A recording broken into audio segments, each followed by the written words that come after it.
These books can also be found in the Septuagint, which is a Greek translation of the Hebrew Bible.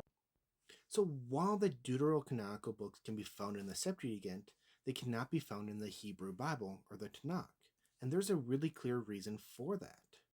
If you were to pick up a Septuagint in its original language, you'd see that it was actually written in Greek, and there was a reason for that. So around the 1st century, when this was being compiled, there was a movement towards...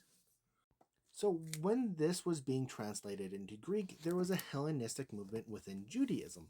And the reason for that is that a lot of Jewish people no longer lived in the Holy Land. They didn't live in Judea. They lived in Greek-speaking areas, and having the Bible in Greek really meant something for them. But let's be clear here.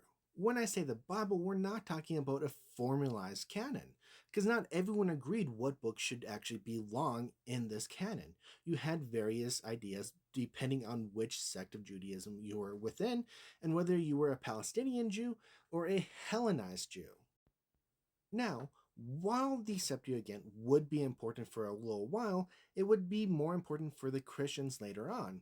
For Jewish people, they would have a different Bible. They would have the Tanakh, and this was based on the Hebrew scripture. So if you would look through this translation, you would not find the deuterocanonical books because the Jewish people simply didn't want them. They disregarded them because they were written in Greek and were not seen as scripture.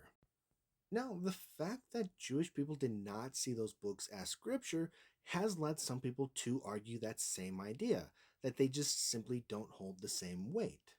Now, let's ignore that facet. Instead, let's focus on a different problem.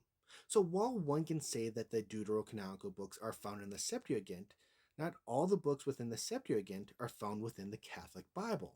So there are 5 works within the Septuagint that are not found in the Catholic Bible. And we can actually look at Jerome in the 5th century who compiled the Vulgate. Now the reason he didn't include these works in his translation was, well, because they weren't seen as accurate. They weren't seen as canonical. They weren't seen as scripture. If we're really honest about this, what we see is that the process of compiling the Bible has been whittling down different sources that we didn't think were canonical and kind of leaving those by the wayside. Both Catholics and Protestants have done this, and it's really no different.